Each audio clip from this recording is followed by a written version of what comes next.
Hello, everyone. Thanks for tuning in to The Glenn Show, live edition here on Friday, March 27th, 2026. I'm Glenn Loury, host of The Glenn Show. We stream at 1 p.m. on Fridays most weeks. This is one of those weeks. And in due course, I hope to be able to share a conversation with you that I've been planning to have with Robert Cherry. Robert is emeritus professor of economics at the Brooklyn College and a writer and critic on social issues. There he is. There's Robert Cherry. Hello. How you doing, Robert? Well, I'm glad to be here. Yeah, we're glad to have you. Let's introduce the show, and then you and I'll start talking. Mark Sussman, who is writer and editor at glennloury.substack, is with us and will be helping shepherd us through this next hour of conversation. Mark, what's up? As Glenn said, our guest today is Robert Cherry, who's just written a new book about Arab Israeli citizens. And let's not delay this conversation any further. Take it away. Robert, Arab citizens of Israel, how far have they come? The title of your book. It appears at a propitious moment. I know you've been working on it for a while. How did you come to take up this important topic, and what are you trying to accomplish with the book? Well, as you know, and maybe others, I'm a labor economist, and I've been doing studies on discrimination, labor market discrimination in the U.S. for 40-odd years. But I'm also Jewish, and I've had some interest in Israel. And I got involved with some fundraising things, and part of it had to do with the Arab sector. And it ended up that the Arab-Jewish relationship has a lot in common with the Black-Jewish relationship in this country. So it intrigued me, and as I read more, and particularly as I saw substantially positive changes starting about 20 years ago, I said, let me look into this more. And I got involved with some of the NGOs who work in the Arab sector in Israel and learned more and more, read more, and said, I don't lack being hubris. Let me write a book on it. I mean, I've published 30, 40 articles on it. So I said, okay, and this is the end result, the book that came out a month ago. Did I hear you say that you thought the Arab-Israeli relationship in Israel had something to do or reminded you of the Black-Jewish relationship in the United States? Well, there's the inequality issue. There's the kind of structural discrimination that was present in this country for a long time. And in Israel, while it may come up a little different, there is structural inequality there as well. Okay. You are, as I understand from reading your book, very concerned to rebut what you take to be false narratives about the Arab-Israeli situation in the Palestine and Israel and in the territories. What are these false narratives? Not the narratives? territories I don't speak. The book has nothing to do with Gaza or the West Bank. It's about Arab citizens of Israel.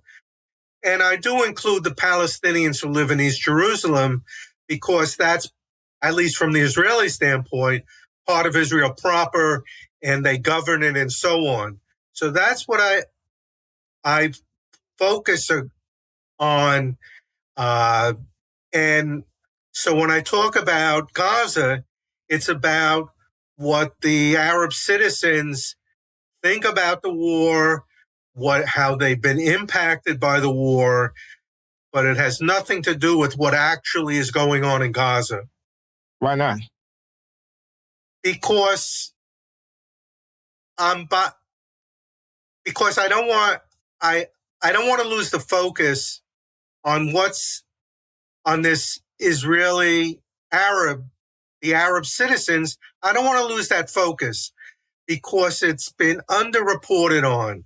You can read a ton about what's going on in the West Bank, what's going on in Gaza, but there's very, very little written on the Arab citizens of Israel.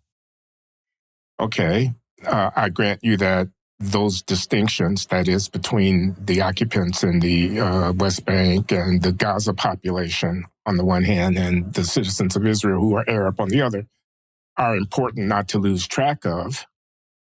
But a critic might say, Bob, how can I even begin to get my mind around what it means to be an Arab citizen of Israel in the context of the history of the region without... Well, I do history. I mean, this book starts in 1882. Oh, let me finish my question. My question is, I'm putting myself in the shoes of an Arab citizen of Israel.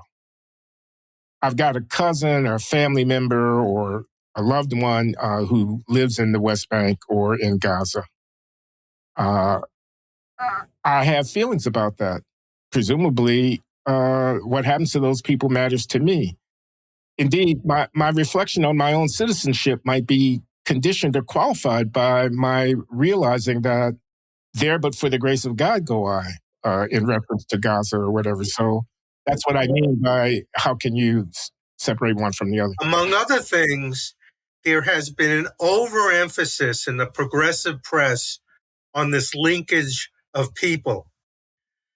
It's true they have some relatives, but if you look at a number of recent surveys,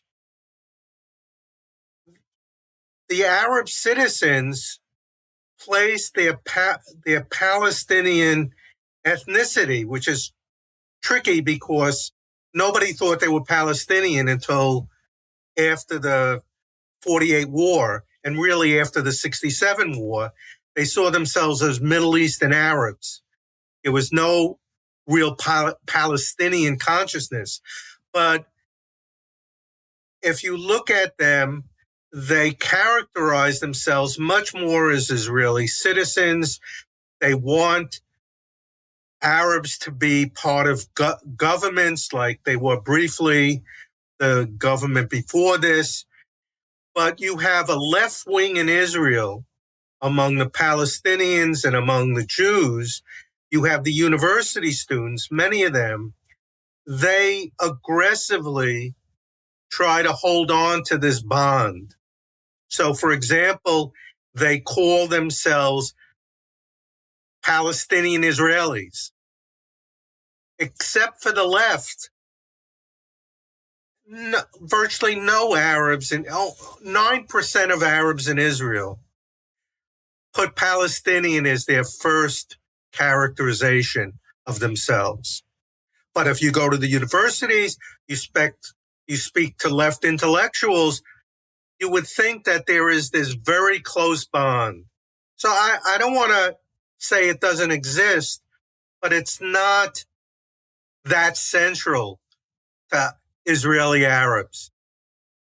Let me ask you this with respect, Bob. Why should I take your word for what Arab citizens of Israel think about other Arab residents of Palestine? Well, you should be, because Why there have don't been you just point me surveys. toward them and what they're saying about it? There are surveys of the Arab population that are consistent with what I'm saying. It isn't like I'm making it up. There's the Institute for Democracy in Israel. There are a number of the Adenauer Institute. There are a number of well-respected institutes that do surveys. And those surveys are as if they don't exist for left-wing people and for people who support this Palestinian nationalism. They ignore. I mean, I think at times I think I live in a bizarro world when I see what people write about. Let me just give one example. So there's this important historian, Benny Morris. I know who he is. I quote him a lot. He's one of the foremost historians on certainly on the 1948 war, but on other things as well. So he wrote an article 2 months ago where he talked about how the reason why, there's something you have to explain. In 2021, when there was the Gaza war, there was violence in what are called the mixed cities in Israel, the 6 or 7 cities that are strongly populated by both Jews and Arabs. There was violence in those cities between Jews and Arabs. In this time period, the Gaza war, there's been none of that. There hasn't been any violence in the cities. So Morris is trying to explain it by saying Arab citizens were cowed into silence. And then he gives an example of widespread harassment. He has a pepper spraying of an Arab woman in Jaffa. Let me just make sure I'm following you, Bob.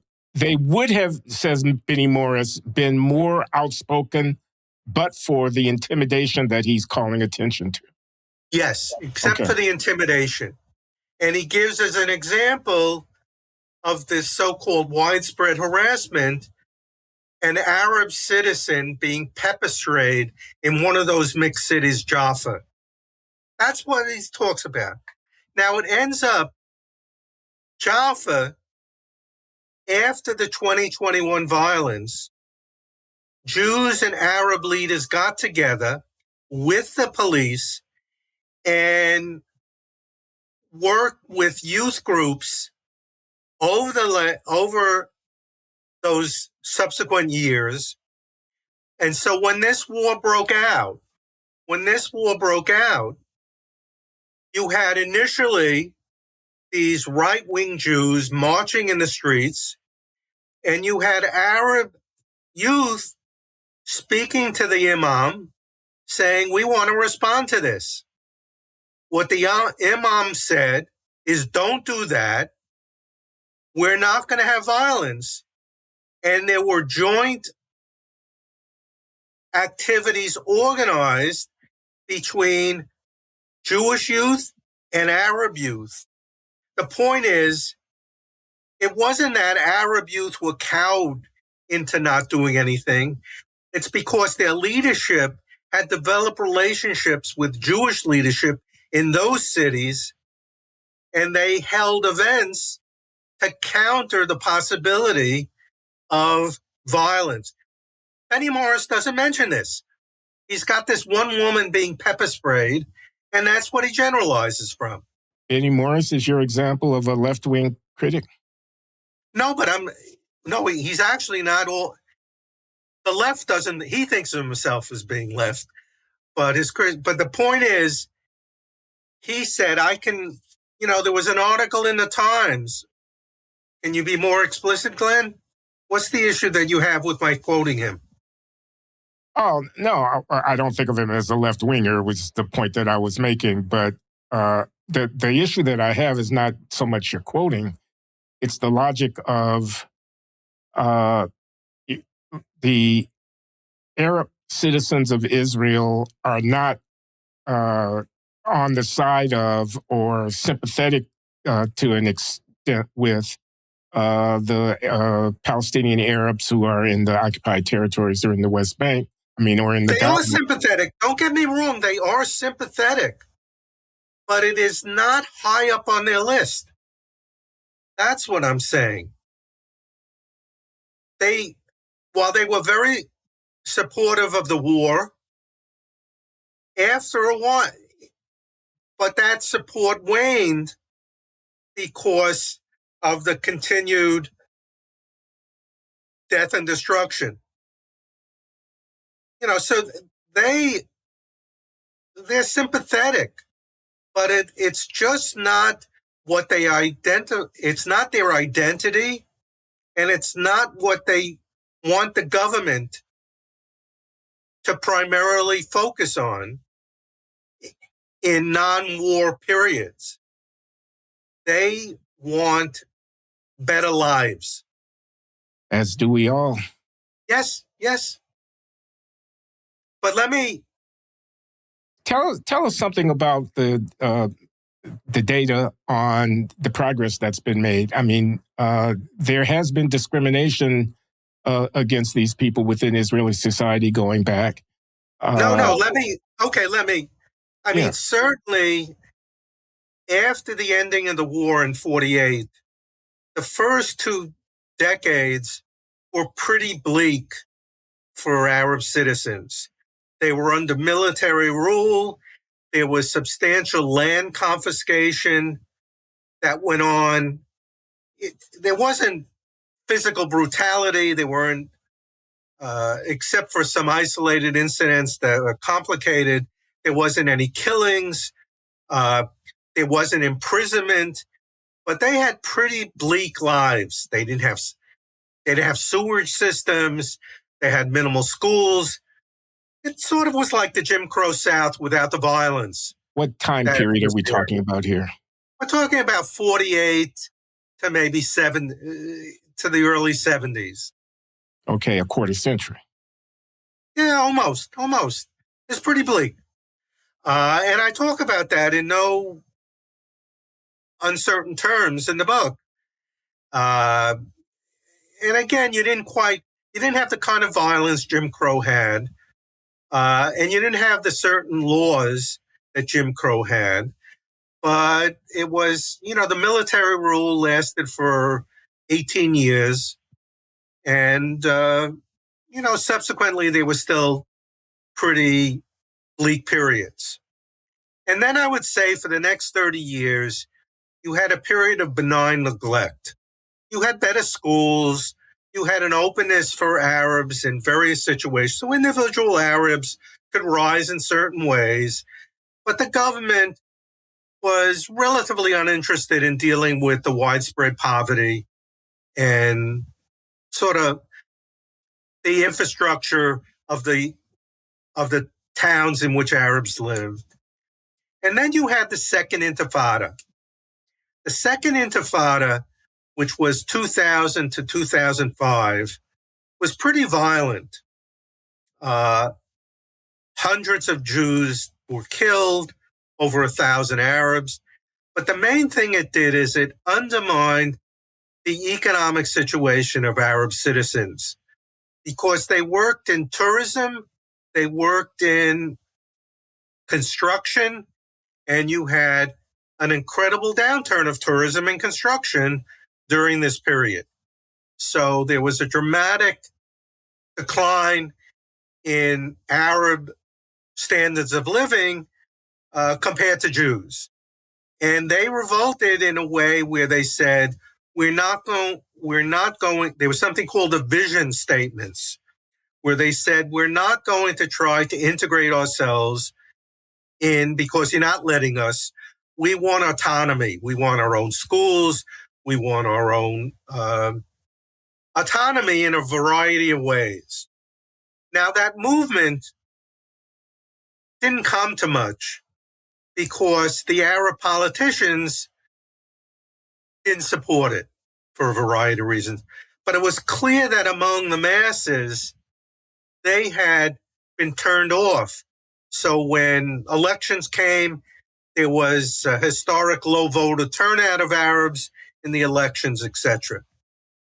So I argue in the book, and this is 2006, 2007, I argue in the book that the Jewish leadership realized that this benign neglect was not going to work anymore, that they had to do something. And there were a number of reasons that there was this unfolding of what I would say was aggressive, sustained affirmative action starting in 2007, 2008. One was that the OEDC, the European Organization of Developing Countries, Israel wanted to be part of it. And it was made clear to them that they were going to have to do something about the inequality. So that was one stimulus. A second was Israel has a strong safety net program. It's, like like the Western European social democracies. Well, it's costly if you have a poor Arab population that you have to continue to subsidize. So it was eating into the budget. That, by the way, is true about why they want to do something about the Haredi population there. A third reason was Haredi, that, what? I'm asking for a translation. The Haredi Haredi are the ultra-Orthodox who also don't work and are poor. Forgive my ignorance. I forgive you. So a third reason was that the blossoming of high tech in Israel, the leaders of high tech, sort of the Bill Gateses of Israel, said, we want to be able to rely on as much of the population as possible. So they independently and then with the government began to do programs so that more Arab citizens would be able to enter the high-tech industry. And they've been successful in that. But there was a fourth reason, and that is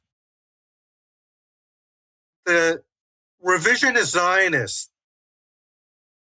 The old leader was Jabotinsky. Always made clear that while Israel will be a Zionist state where it has certain, so for example, it's open automatically to Jews around the world. All of the symbols are Jewish. But on an individual basis, Arabs should have the ability to rise as much as Jews. That's the Jabotinsky statement. Let me just read what he wrote. After the formation of a Jewish majority, a considerable Arab population will always remain in Palestine. If things fare badly for this group of inhabitants, then things will fare badly for the entire country.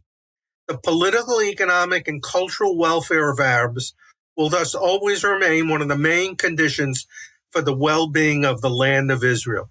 He wrote that in 1926. And there are a number of revisionist Zionists, including the former Prime Minister, Bennett, who strongly believe in that position. As individuals, Arabs should have the same possibilities as Jews to rise in the society. And he was instrumental. This is Naftali Bennett, who was prime minister briefly in 2021-22. He's against the two-state solution. I mean, he's right-wing in a whole range of ways, but not on his attitude towards Arabs. See, he was instrumental in getting government funding for the high tech, for support educational programs, to prepare people to go to Technion, which is the MIT of Israel. 20% of the students at Technion are Arab citizens. And he, in other ways, would provide funding to support Arab teachers in Jewish schools and a range of things, computers. So there were these constellation of issues and circumstances that led to this transformation of government policy 20 years ago, almost 20 years ago. And it had tremendous effect where in terms of college entry of Arab students, in terms of high positions, not only jobs, but high positions in the medical, in the police, in government, a real transformation in the last 20 years. Okay. Things are looking up for the Arab Israeli population. I think so. And I think they think so. I'll give one example. East Jerusalem, which since 67 has been, from the standpoint of the Israeli government, is part of Israel. 300,000 to 400,000 Palestinians live there. That's the one population I call Palestinian because they don't have Israeli citizenship. They only have citizenship in Jerusalem.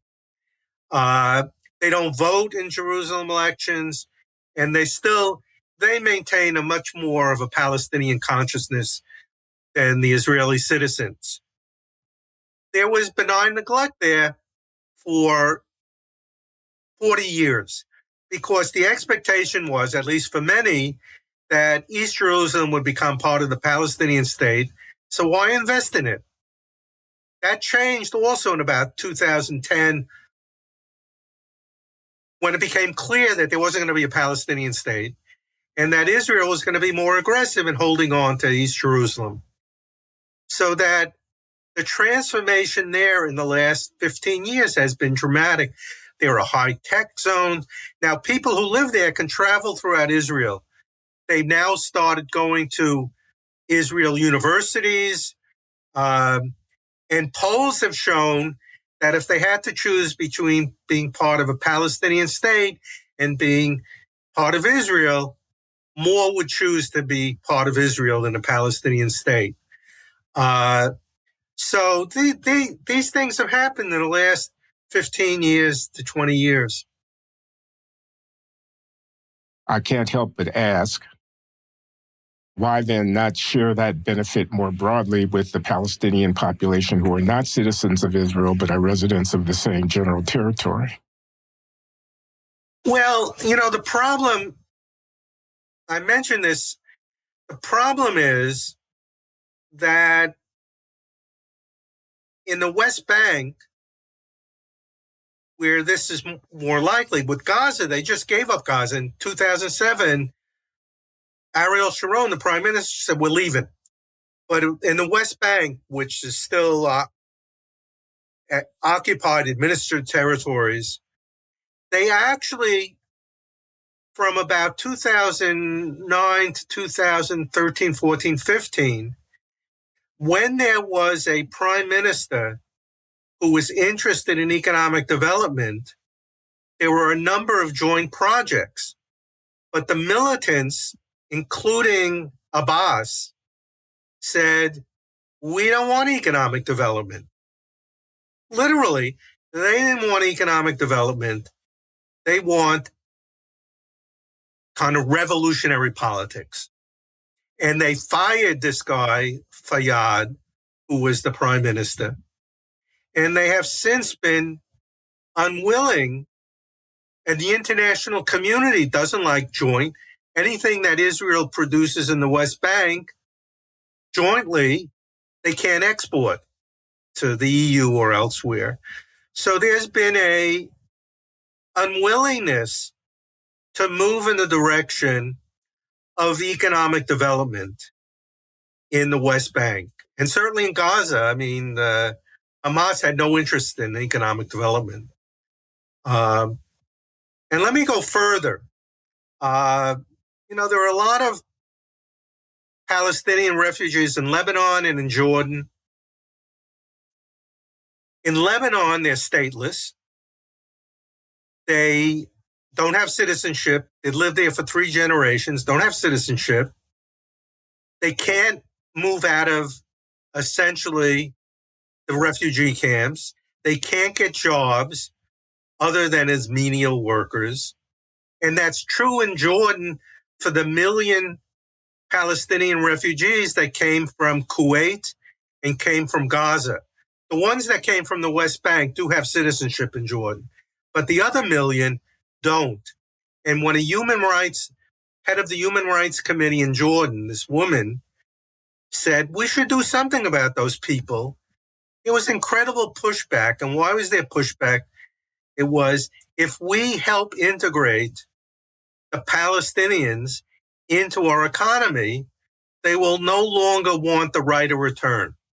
And we have to keep the right of return paramount. And so we're going to keep these people in poverty in Lebanon. We're going to keep them in poverty in Jordan, where their only hope, they can't immigrate to the EU. Their only hope is right of return. So what's wrong with that, Bob? What's wrong with them believing that they have a right of return and them not wanting to negate that by it's not being they, absorbed? it's their leadership. Ah, How do you have a right of return 3 generations later? These are people who've never even seen Israel. And if you look at the villages, they inherit their refugee status from their parents. They're stateless people. And well, they're the only group that's true of. you could say the multi-generational distance thing about the Jewish returning to Israel as well, couldn't you?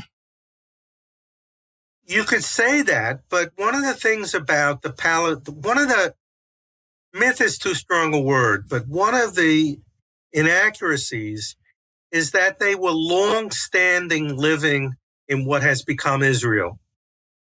In the 18th century, there was substantial migration into Palestine by Arabs. In the 18th century, the 19th century. Okay. In the 20th century, a substantial migration occurred from the West Bank to the coastal areas, Tel Aviv, Haifa, Jaffa, for economic reasons. And in fact, a large share of that population who migrated to the coastal areas would marry from their home villages. They would go back in harvest season to help harvest, so that this idea that there's a conscious large group of Palestinians who are there for generations before the 1948 war is just not true. In fact, there was no Palestinian consciousness because there was no Palestine until the Mandate in 1920. And for the first 40 years, from 20 to the 60s, if you ask what the main political consciousness of the limited number of Arabs who were living in the British Mandate, it was pan-Arabism. There was no Palestinian nationalism. It was pan-Arabism. So the fact that they had to go to Lebanon, Syria, and Jordan, it's hard to say that they lost their Palestinian consciousness. They didn't have any. It wasn't until Arafat, to the mid-60s, that there was any semblance of a large Palestinian as against pan-Arabist consciousness. So, that's why I think I'm living. You're saying that, so I'm confronted with people who think of themselves as Palestinian today in the millions, that they're wrong? They have a false or phony identity? They can think of themselves as Palestinians, but the refugees who came out in 48 didn't. They were Arabists. So, eventually, after Arafat and so on, a Palestinian consciousness was developed, but it wasn't in the 48 refugees at all. They were Arabists, and most of them weren't even political.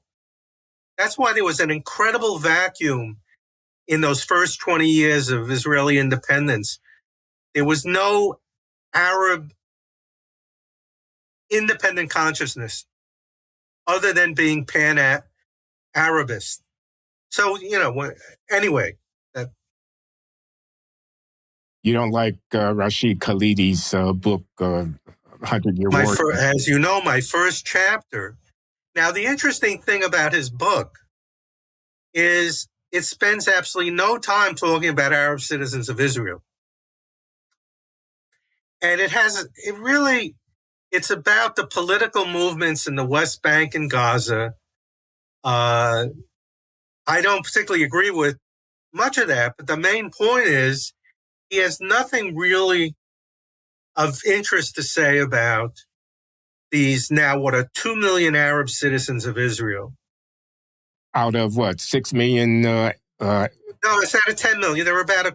Well, no, there not are, Israel, of the Arab population of Palestine. I hesitate to say Palestine since I'm talking to you. well, I mean, you could. But I mean, what are there, There are 2 million in the West supposedly Bank and another there 2 are million in there are Gaza? about 7 million. There are 7 million, I would say, so-called refugees, because it's refugees and descendants of refugees. It's mostly at this point descendants, but there's 7 million. It would have to be. I mean, 1948 was 75 years ago. Yes, I know. So let me give one example of how it's a bit crazy to belabor this point about they're wanting to go back to Israel. So you probably know Peter Beinart.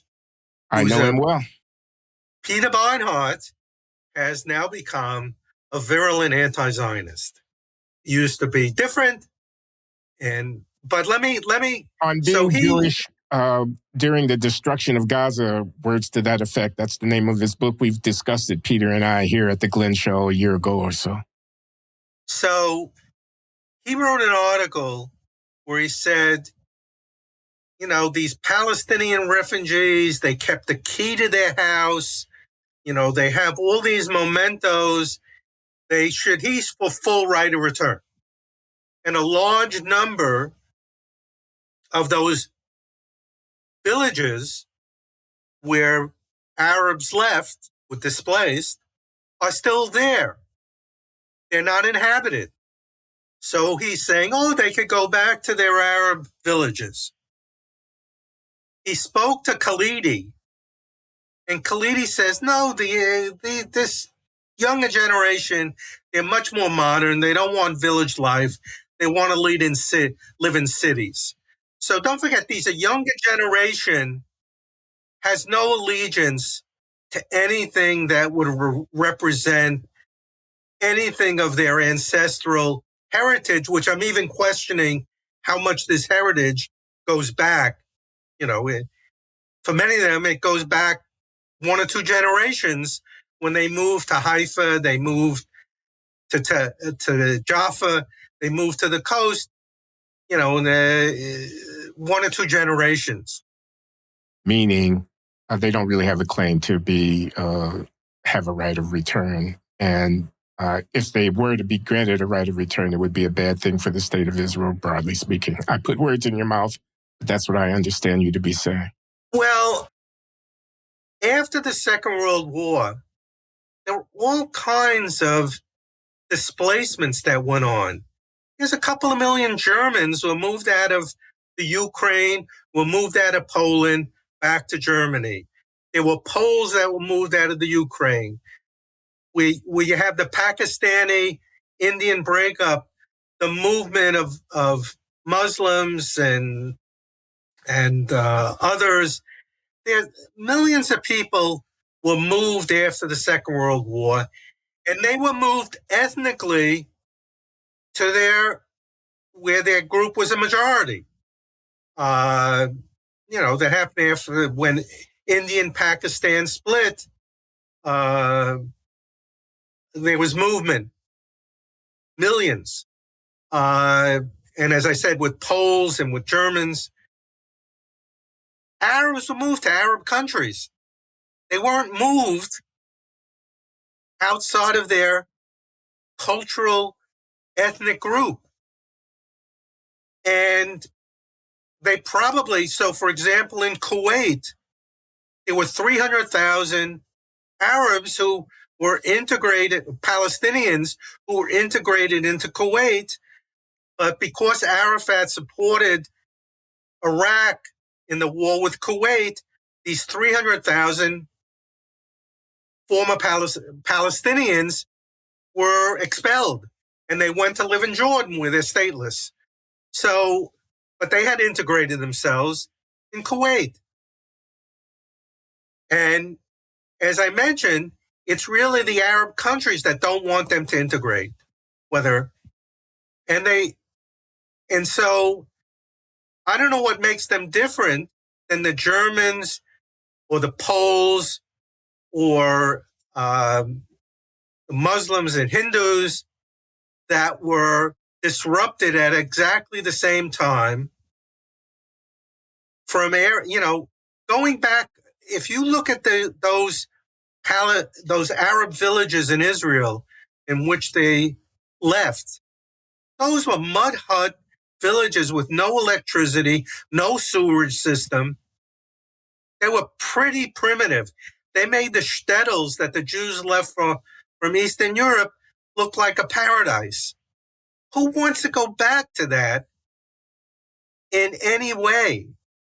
But the leadership would not allow this integration. And then you get the UN to create a new agency that only has to deal with these Palestinian refugees. And finally, Well, excuse me, Rob, yeah. Bob, excuse me. The UN created the state of Israel, didn't it?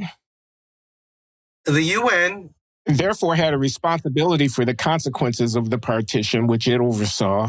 One consequence of which was the creation of hundreds of thousands of Palestinian refugees, whose plight, therefore, was in the UN's orbit of responsibility, was it not? Yes, and it does have a relief agency. And if it didn't have the UNRWA, what would these stateless people have to look to? Yeah, but the point of UNRWA is to keep alive this right of return. It's a political decision that was made. It's a political decision in these countries not to integrate these refugees into their societies in Lebanon or Jordan. That's a political decision not to do that. And I mean, I think, there certainly should have been more of a right of return. Israel let back only about 5% of maybe 5 to 10% of the people who were displaced. Now, part of it was they had an influx of 800,000 Jews from Arab countries who were expelled, and they had to find places for them. Nobody talks about that expulsion that happened in the late 40s, early 50s. Nobody, there are other historical things that I could spend a little time talking about, but I really think that this. Let me just make sure I'm following you. You think that the early newborn state of Israel ought to have been more generous with respect to allowing displaced persons to return? Yes, they should have been more generous. But after all, they just fought a war against 5 countries. The leader of the Palestinians at that point, this Grand Mufti, worked for the Nazis in Germany for 3 years doing propaganda. Before that, when he was in Iraq, he started pogroms. He organized pogroms until the British kicked him out. So the fifth column, this is they couldn't let them come back because you couldn't trust them to. Well, I'm just saying it's not unreasonable to be fearful of it, because if you look at the leadership of the Palestinians, they turned down a partition in 1937 where the Jewish state would have been 12% of Palestine. They turned that down. There, and the Nakba, if you look at the history of the term the Nakba, it started in 1948. It had nothing to do with refugees. It had to do with the catastrophe of there being any Jewish state in what they perceived as Muslim land. Any Jewish state. That was the Nakba. That's what it was known as for the first 40 years. It wasn't until the 1990s that all of a sudden it had to do with the refugees. And that was to stop a 2-state solution, because the right of return, if you make that paramount, where every refugee could return, you're not going to have a deal with Israel. So that's what Arafat did. All of a sudden, he transformed the term from being about any Jewish state in the Middle East to being about refugees. One last thing, in 2022, there was a survey of Arab countries. In the vast majority of Arab countries, over 90% of the public said Israel doesn't have a right to exist. Over 90%. The outlier was Morocco. It was only 65% in Morocco. So there's no right for a Jewish state to exist. So I think people should understand why there was a concern about a fifth column. Now, that was used far too long. By the late 1950s, it was clear that the Arab population in Israel was not going to be a fifth column. But Ben-Gurion had reasons politically to keep the military rule because he was able to have certain deals with Arab leaders where he would throw them stuff under military rule. And it was actually the right-wing Zionists who wanted to get rid of military rule 5 years or more before Labor did. But anyway, there was a reasonable, in the early 1950s, a reasonable concern about a fifth column. You are celebrating in the book the success of the post-2000 policy initiative to generate more equality between Arab and Israeli Jewish populations.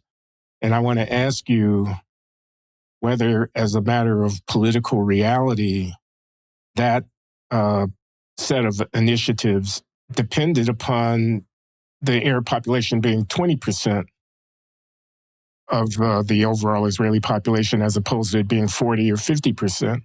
That is to say, they're a minority, not a, quote, demographic threat, close quote, and therefore could be accommodated to a greater extent than would have been the case had the Arab population of the state of Israel been more close to a numerical parity.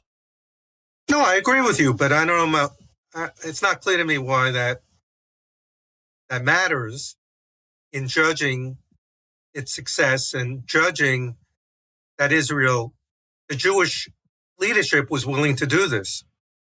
Well, I'm again trying to put myself in the position of someone who's been told this is a Jewish state, it's the nation state of the Jewish people, you're a citizen thereof, and subject to some matters of central importance like law of return, right of return stuff, and maybe there are some other land transaction regulation matters, and there's, can I bring my wife in from outside as a immigrant to the country? But maybe there's some small details, but other than that, you're an equal citizen.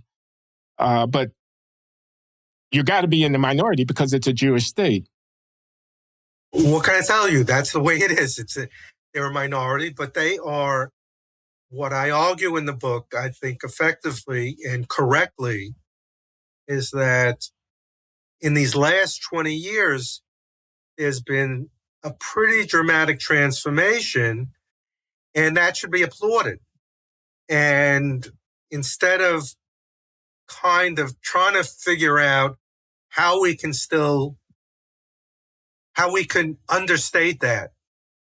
And I mean, I think I published an article last week in Real Clear Policy, in which I point out, the dangers of the extreme right wing, this Ben Gvir. I compare him and Stephen Miller, an article I wrote.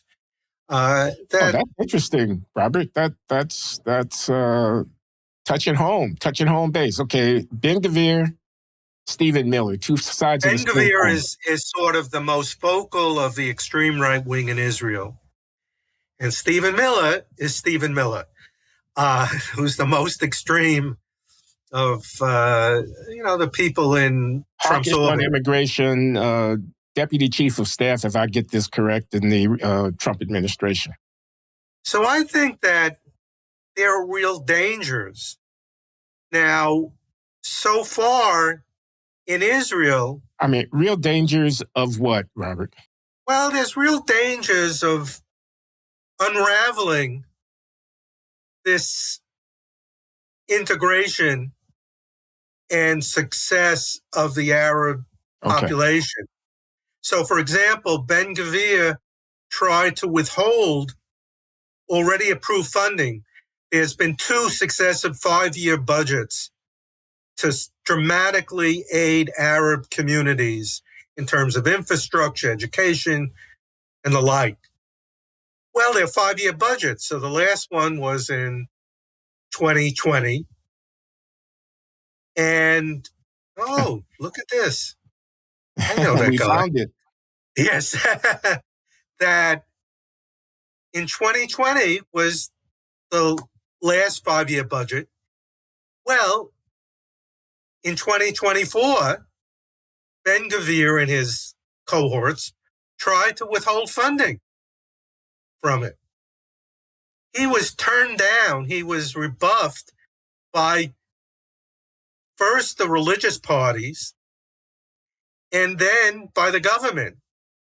There was just under the new government, there was a 5-year plan for East Jerusalem to benefit the Arab population there.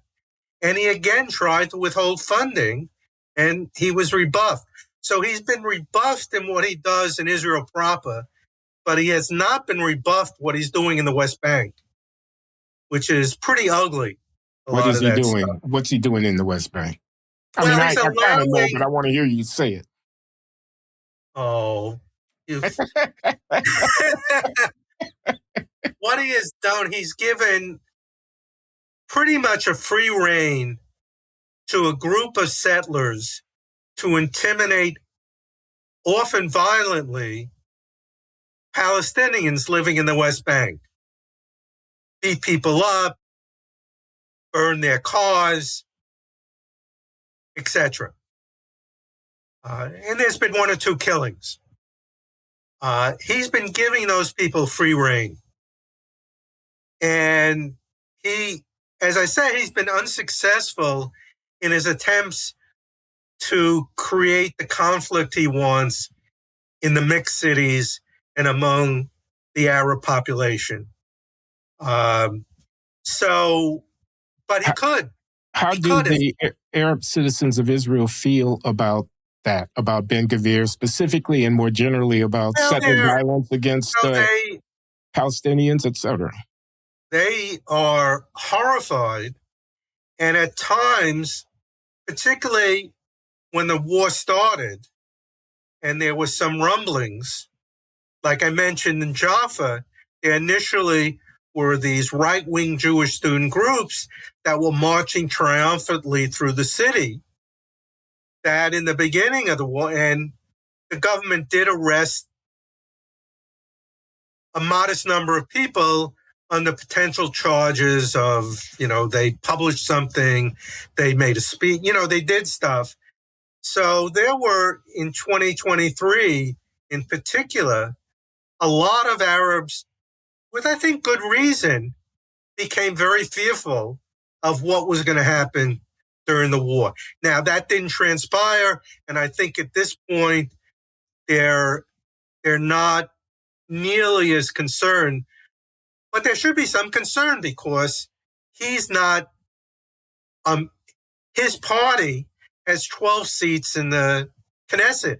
They're not unimportant.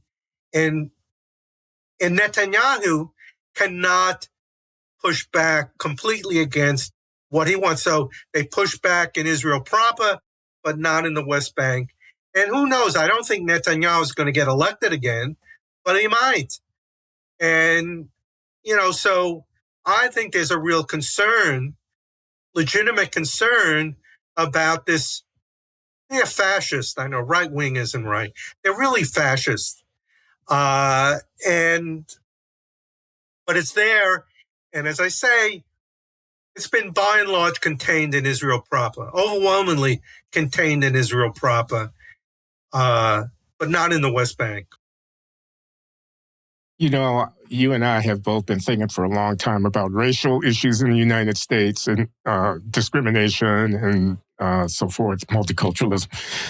And one of the arguments that I make, I think you might be friendly to it in that context, is that African Americans are first and foremost Americans. We're American citizens. This is an enterprise that spans our ethnic identity. This is our country, and we can say that with feeling, even though our distant ancestors may have been brought here in chains. Of course, there are many separatist-oriented African Americans who don't think that way, and they're outspoken. But the Martin Luther King legacy is to appeal to the patriotic sentiments and the moral convictions of the country as a whole, live up to our creed, magnificent promissory note, and so forth and so on. Do Israeli Arab citizens have the same or any similar sentiment that they can appeal to in the context of a country which self-consciously defines itself as the nation state of the Jewish people, among whom they don't count? I think there are reasons that make it more limited than in the U.S.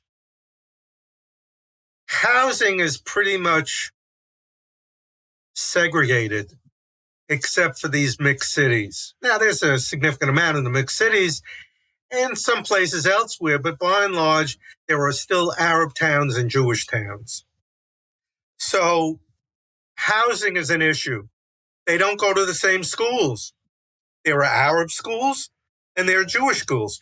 Now, there are more Arab teachers in Jewish schools than there ever were before, and that was a conscious policy of Bennett to put more Arab teachers in Jewish schools, and that helps familiarize themselves, young kids, Jewish kids, with Arabs and so on.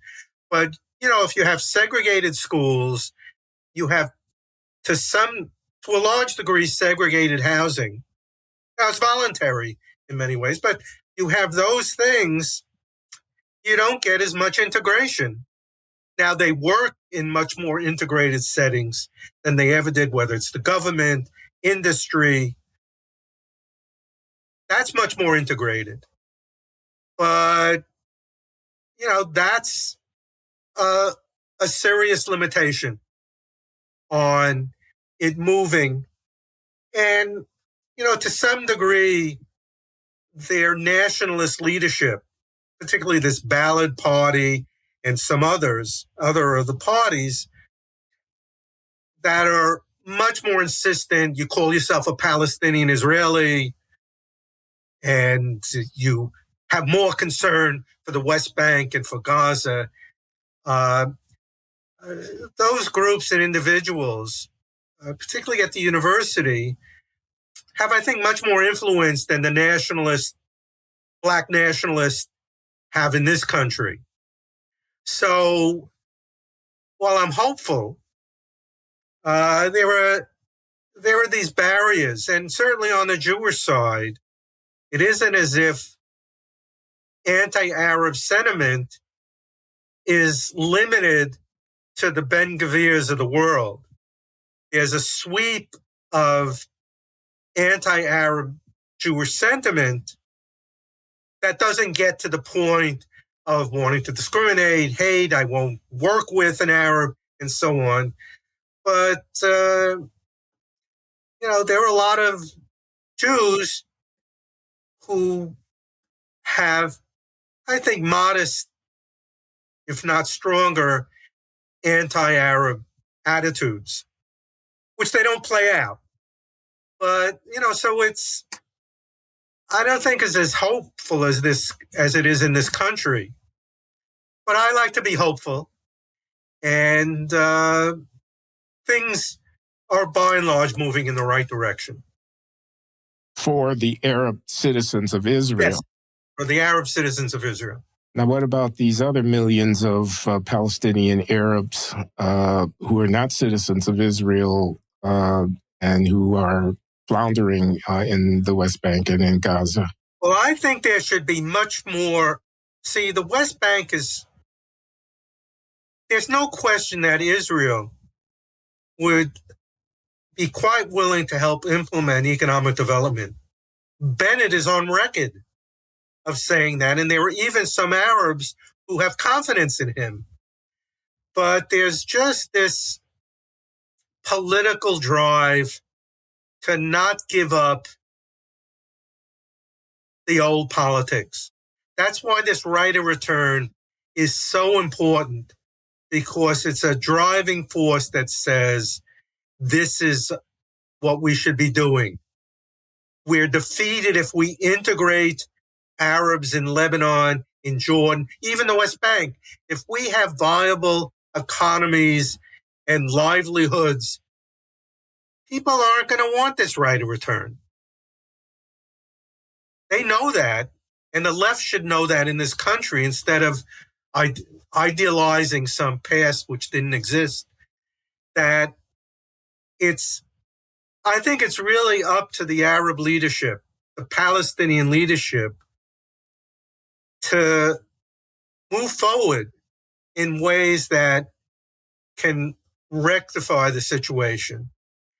And What we'll would see it what mean? happens with What would it mean in Gaza to rectify the situation?